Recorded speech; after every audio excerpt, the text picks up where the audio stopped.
ഗൗതമിനെ അല്പജീവൻ ബാക്കിയുമായി ആരൊക്കെയോ ഹോസ്പിറ്റലിൽ എത്തിച്ചിരുന്നു. ഒരു ഫോൺ കോൾ വന്നതനുസരിച്ച് ധ്രുവും രവിയും ഹോസ്പിറ്റലിലേക്ക് ഓടി. അവിടെ എത്തിയപ്പോഴേക്കും ഗൗതം മരിച്ച വിവരമാണ് അവർക്ക് കിട്ടിയത്. ഒരു ഭാഗത്ത് രജനി ജീവശവം പോലെ ബോധമറ്റു കിടക്കുന്നു. മറുഭാഗത്ത് പാറു ജീവനുണ്ടോ എന്ന് പോലും തോന്നാത്ത വിധം അങ്ങനെ കിടക്കുന്നു. ആ വീടിൻ്റെ സന്തോഷമെല്ലാം കെട്ടുപോയി. സ്വാഭാവികം അപകട മരണമായിട്ടാണ് ദൃക്സാക്ഷികളുടെ മൊഴി മുഴുവനും. ശവമടക്കം കഴിഞ്ഞ് ധ്രുവും രവിയും ഓരോ സൈഡിൽ ഇരിക്കുന്നു. എന്നാൽ രാജേഷ് അയാളുടെ ഭാര്യയെയോ മക്കളെയോ ആ വീട്ടിലേക്ക് പോകാൻ അനുവദിക്കുന്നില്ല. അയാൾ മാത്രം ശവമടക്കിന് പോയി വന്നു. ധ്രുവുമായുള്ള അപർണയുടെ വിവാഹത്തിനോട് ഇനി താല്പര്യമില്ല എന്ന് ഭാര്യയോട് അയാൾ തുറന്നു പറഞ്ഞു. ദിവസം 2-3 കഴിഞ്ഞു. പാറു ഒരേ കിടപ്പാണ്. എന്തെങ്കിലും നിർബന്ധിച്ച് കുടിപ്പിച്ചാൽ വല്ലതും കുടിക്കും. ബാത്റൂമിലേക്ക് പോകും വഴി അവൾ തല ചുറ്റി വീണു. ധ്രുവ് അവളെ താങ്ങി ബെഡിലേക്ക് കിടത്തി. ഫാമിലി ഡോക്ടർ ചെക്കപ്പ് ചെയ്തു. ഡോക്ടർ സംശയം പറഞ്ഞപ്പോൾ യൂറിൻ ടെസ്റ്റ് ചെയ്തു. അവൾ പ്രഗ്നൻ്റാണ്. വയറ്റിലൊരു ജീവൻ വളരുന്ന ചിന്ത പോലുമില്ലാതെ അവൾ ഒരേ കിടപ്പാണ്. കരച്ചിലും പദം പറച്ചിലും മാത്രം. ഗൗതമിൻ്റെ വിയോഗം അവളെ വളരെയേറെ തകർത്തിരുന്നു. രജനി അവളുടെ മുന്നിൽ പിടിച്ചു നിൽക്കുകയാണ്. തൻ്റെ പൊന്നുമോൻ്റെ വിയോഗം അവർക്കും സഹിക്കുന്നതിലും അപ്പുറമായിരുന്നു. പാറുവിൻ്റെ വീട്ടുകാർ അവളുടെ കൂടെ തന്നെയുണ്ട്. ആ മരണ വീട്ടിൽ അത് വലിയൊരു ആശ്വാസമായിരുന്നു. സന്തോഷ വാർത്ത വന്നപ്പോൾ എൻ്റെ കുഞ്ഞു പോയല്ലോ മോനെ. രജനി ധ്രുവിനെ കെട്ടിപ്പിടിച്ച് കരയുകയാണ്. അവനും സങ്കടം ഒതുക്കി തീർക്കുകയാണ്. രവി മറ്റൊരു ഭാഗത്തും. ധ്രുവ് ആകെ അസ്വസ്ഥനാണ്. അവന് ആരോടെങ്കിലും മനസ്സ് തുറന്ന് സംസാരിക്കാൻ തോന്നി. അപർണയെ കാണാൻ അവളുടെ വീട്ടിലേക്ക് പോകാൻ കാറിൻ്റെ കീയും എടുത്ത് പുറത്തേക്ക് നടന്നു. അപർണയുമായി സംസാരിച്ചിരിക്കുകയാണ് ധ്രുവ്. അവളുടെ പേരൻസ് പുറത്തു പോയതാണ്. ധ്രുവ്, ഒന്നും വിചാരിക്കരുത്. നമ്മുടെ എൻഗേജ്മെൻറ്റ് നടക്കാത്തത് നന്നായി. ധ്രുവ് അവളുടെ വാക്കുകൾ കേട്ട് ആശ്ചര്യത്തോടെ അവളെ നോക്കി. അതെന്താ അപർണ അങ്ങനെ പറഞ്ഞത്? അവൻ കേട്ടത് ശരിയാണോ അല്ലോ എന്ന ഉറപ്പിൽ വേണ്ടി ചോദിച്ചു. അച്ഛന് ധ്രുവിൻ്റെ ഏട്ടൻ്റെ സംഭവത്തിന് ശേഷം നമ്മുടെ ബന്ധത്തിനൊരു ഇഷ്ടമില്ലായ്മ അച്ഛൻ ഇന്നലെയും പറഞ്ഞു. രവി അങ്കിളിനെ വിളിച്ച് ഈ പ്രപ്പോസ് സ്റ്റോപ്പ് ചെയ്യുകയാണെന്ന് പറയണമെന്ന്. എൻ്റെ ഏട്ടൻ നിരപരാധിയാണെന്ന് എല്ലാവർക്കും ഉറപ്പാണ്. സത്യമല്ലാത്ത ആ സംഭവം താനും തൻ്റെ ഫാമിലിയും വിശ്വസിക്കുന്നുണ്ടോ? അത് ധ്രുവ്, നീ ഒന്ന് മനസ്സിലാക്ക്. എൻ്റെ അച്ഛന് സമൂഹത്തിൽ ഒരു നിലയും വിലയുമുണ്ട്. അത് കളയാൻ എനിക്ക് താല്പര്യമില്ല. അപർണ അതും പറഞ്ഞ് മുഖം തിരിച്ചു കളഞ്ഞു. ഓ, സത്യമല്ലാത്തൊരു സംഭവത്തിൻ്റെ പേരിൽ എന്തേ നിൻ്റെ എന്നോടുള്ള പ്രണയം ഒഴുകിപ്പോയോ? ധ്രുവ് പുച്ഛത്തോടെ അവളോട് ചോദിച്ചു. നോക്ക് ധ്രുവ്, എനിക്ക് കൂടുതലൊന്നും പറയാനില്ല. ഇനി നമ്മൾ തമ്മിൽ യാതൊരു ബന്ധവുമില്ല. ഇനി എന്നെ ശല്യം ചെയ്യരുത്. എനിക്ക് എൻ്റെ സ്റ്റഡിയിൽ ഫോക്കസ് ചെയ്യണം. അതും പറഞ്ഞ് അപർണ ചവിട്ടിത്തുള്ളി അകത്തേക്ക് പോയി. ധ്രുവ് അല്പനേരം അവിടെ തന്നെ നിന്നു. പിന്നെ പല്ലും ഞെരിച്ച് അവിടെ നിന്നും ഇറങ്ങിപ്പോയി. പാറു മുറിക്കകത്ത് പുറത്തിറങ്ങാറില്ല. ഒരു മൂലയിൽ കൂടിയിരിക്കുന്നത് കണ്ടുകൊണ്ടാണ് അവളുടെ അമ്മ സുമതി അങ്ങോട്ടേക്ക് വന്നത്. മോളെ, എന്ത് ഇരിപ്പാ ഇത്? അതും പറഞ്ഞ് അവളെ എഴുന്നേൽപ്പിച്ച് ബെഡിലേക്കിരുത്തി. മോളെ കൂട്ടിക്കൊണ്ടു പോവാനാണ് അമ്മ വന്നത്. അവൾ ഒന്നും മിണ്ടാതെ അവരുടെ മുഖത്തേക്ക് തന്നെ നോക്കിയിരുന്നു. അമ്മ, ഇത് എൻ്റെ ഗൗതമിൻ്റെ വീടാണ്. എൻ്റെയും ഇവിടെയാണ് എൻ്റെ ഗൗതമിൻ്റെ ഓർമ്മകൾ ഉള്ളത്. ഇവിടം വിട്ട് ഞാൻ എവിടേക്കും വരില്ല. മോളെ, എൻ്റെ കുഞ്ഞ് ചെറുപ്പമാണ്. അച്ഛനും ഞാനും ഒരു തീരുമാനം എടുത്തിട്ടുണ്ട്. അവൾ എന്താ എന്ന രീതിയിൽ അമ്മയെ നോക്കി. മോളെ, ഈ കുഞ്ഞ് നമുക്ക് വേണ്ട. ഇപ്പോൾ അധികമൊന്നും ആയിട്ടില്ലല്ലോ. വലിയ ബുദ്ധിമുട്ടില്ലാതെ ഒഴിവാക്കാൻ പറ്റും. അവൾ തൻ്റെ വയറിനെ ഒന്ന് തലോടി. അമ്മ, എനിക്കിനി ജീവിക്കാനുള്ള ആകെ പ്രതീക്ഷ എൻ്റെ കുഞ്ഞാണ്. ഗൗതമിൻ്റെ കുഞ്ഞ് ഉദരത്തിലുണ്ടെന്ന് അറിഞ്ഞത് മുതൽ എൻ്റെ ഗൗതം എൻ്റെ കൂടെ ഉള്ള ഫീലാണ് എനിക്ക്. മോളെ, എൻ്റെ കുഞ്ഞ് അമ്മ പറയുന്നത് കേൾക്ക്. ഞങ്ങൾക്ക് നീയല്ലാതെ വേറെ ആരുമില്ല. പോ അമ്മ. ഇനി ഇതും പറഞ്ഞ് എൻ്റെ അടുത്ത് വരല്ലേ. അതും പറഞ്ഞ് അവൾ അമ്മയെ കെട്ടിപ്പിടിച്ച് പൊട്ടിക്കരഞ്ഞു. സുമതിക്കൊന്നും പറയാൻ കഴിയുന്നില്ല. അവളും തൻ്റെ മകളെ സമാധാനിപ്പിച്ചു കൊണ്ടിരുന്നു. മാസങ്ങൾ 4 കഴിഞ്ഞു. പാറുവിന് 5 മാസമായി. അവൾ ഗൗതമിൻ്റെ വീട്ടിൽ നിന്നും എവിടേക്കും പോകാറില്ല. ഹോസ്പിറ്റൽ ചെക്കപ്പ് അല്ലാതെ പുറത്തിറങ്ങാറില്ല. ഇന്നും ഗൗതമിൻ്റെ ഓർമ്മകളുമായി ജീവിക്കുന്നു. കാർത്തുവിൻ്റെ കഠിന പരിശ്രമം കൊണ്ട് +2 കൂടുതൽ അവൾ എൻട്രൻസും എഴുതിയെടുത്തു. +2 ഫുൾ A+ വാങ്ങിച്ചു. അച്ഛാ, കാർത്തു ഇന്ന് വളരെ സന്തോഷത്തിലാണ്. മാസങ്ങൾക്ക് ശേഷം അവളുടെ മുഖത്ത് ചന്ദ്രനെ പോലെ അവളുടെ പുഞ്ചിരി പ്രകാശിച്ചിരുന്നു. എന്താ മോളെ? അച്ഛാ, എൻ്റെ എൻട്രൻസ് റിസൾട്ട് വന്നു. നല്ല റാങ്കുണ്ട് അച്ഛാ. സബാഷ്. കാർത്തികേയൻ വളരെ സന്തോഷത്തോടെ ചേർത്തു പിടിച്ചു. കാർത്തികേയൻ കാർത്തുവിനെയും കൊണ്ട് മെഡിക്കൽ അഡ്മിഷൻ എടുക്കുന്ന കാര്യങ്ങൾക്കായി പോയതാണ്. കാർത്തി, നീ ഈ വീട്ടിൽ നടക്കുന്നതൊന്നും അറിയുന്നില്ലേ? ഷോപ്പിലേക്ക് പോകാൻ ഇറങ്ങിയതാണ് കാർത്തിക്. അച്ഛന് മകളെയും കൊണ്ട് ഡോക്ടറാക്കാൻ പോയിട്ടുണ്ട് മെഡിക്കൽ കോളേജിലേക്ക്. പ്രിയ ദേഷ്യത്തോടെ പറഞ്ഞു. കാർത്തിക് ഒന്നും മിണ്ടാതെ സിറ്റ് ഔട്ടിലേക്ക് നടന്നു. കാർത്തികേയനെ കണ്ടതും അവൻ അയാളുടെ അടുത്തേക്ക് ചെന്നു. എന്താ അച്ഛാ അച്ഛൻ്റെ ഉദ്ദേശം? എന്താ നീ പറയുന്നത് കാർത്തിക്?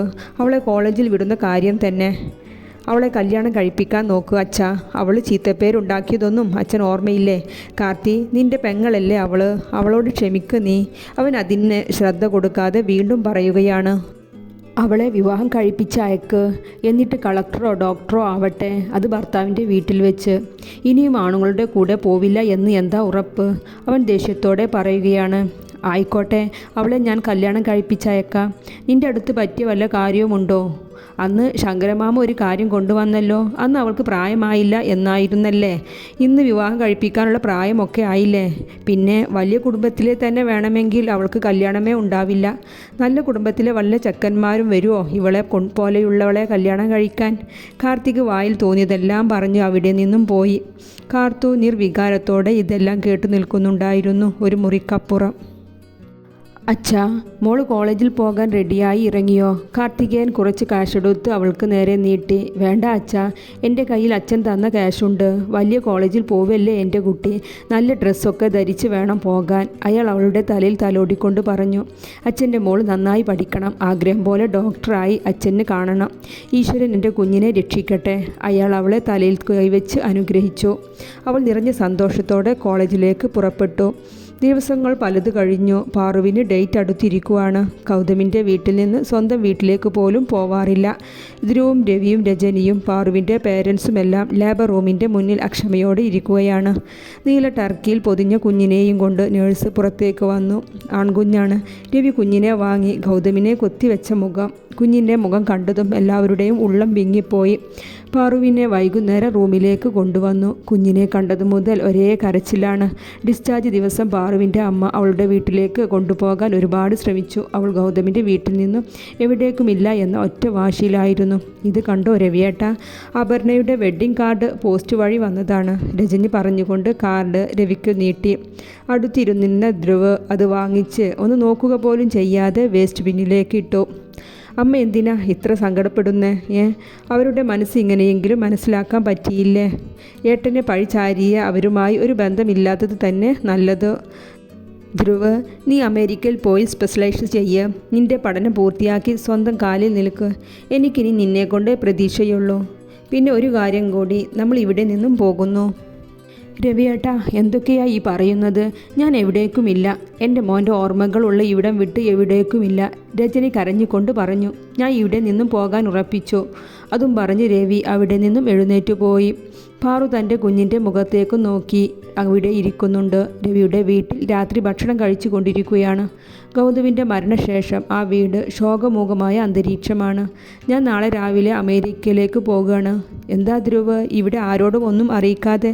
പേപ്പർ വർക്കും കാര്യങ്ങളൊന്നും അറിയിച്ചില്ലല്ലോ. രജനി അത്ഭുതത്തോടൊപ്പം ചെറിയ മകനും പോവാണല്ലോ എന്ന സങ്കടം എല്ലാം കൂടി അവർ വല്ലാത്ത അവസ്ഥയിൽ പറഞ്ഞു. ധ്രുവ് പോകാനുള്ളത് റെഡിയാക്കുകയാണ്. മോനെ, അച്ഛൻ്റെ ഈ തീരുമാനം, നിങ്ങളുടെ കുട്ടിക്കാലമെല്ലാം ഉള്ള ഈ വീട് വിട്ടുപോകാൻ അമ്മക്ക് മനസ്സ് സമ്മതിക്കുന്നില്ല. അമ്മ, അച്ഛൻ്റെ ഈ തീരുമാനം നല്ലതാണ്. അമ്മയ്ക്കും ഏട്ടത്തിക്കും എല്ലാവർക്കും ഒരു മാറ്റം ആവശ്യമാണ്. പിന്നെ അമ്മ, ഈ വീട് വിൽക്കുന്നൊന്നുമില്ലല്ലോ. അമ്മക്ക് വരാൻ തോന്നുമ്പോഴൊക്കെ വന്ന് താമസിക്കാലോ. അവൻ അമ്മയെ ചേർത്ത് പിടിച്ച് സമാധാനിപ്പിച്ചു. രവിയും ഫാമിലിയും ഊട്ടിയിലുള്ള ഒരു പ്രകൃതി രമണീയമായൊരു സ്ഥലത്താണ് താമസം മാറിയത്. അവരോടൊപ്പം പാറുവും കുഞ്ഞും ഉണ്ട്. കാർത്തികേയൻ ഒരു ആക്സിഡൻറ്റ് പറ്റി നട്ടലിൽ ക്ഷതം വന്ന് കിടപ്പിലായി. കാർത്തു രാവും പകലുമില്ലാതെ അച്ഛനെ ശുശ്രൂഷിച്ചു. കൂടെ അവളുടെ പഠിത്തവും. വർഷങ്ങൾ 4 കഴിഞ്ഞു. പാറുവിൻ്റെ കുഞ്ഞിന് ഇന്ന് സ്മാർട്ട് ബോയ് ആയി ഓടി നടക്കുന്നു. 4 വയസ്സായ ഇവാൻ ഗൗതം ഇച്ചുട്ടൻ എന്ന് വിളിക്കും. പാറുവിൻ്റെ ലോകം ആ കുഞ്ഞാണ് ഇപ്പോൾ. കോളേജ് കഴിഞ്ഞ് വന്ന കാർത്തു കാണുന്നത് അച്ഛൻ്റെ റൂമിലെ ജഗ് പൊട്ടിക്കിടക്കുന്നതാണ്.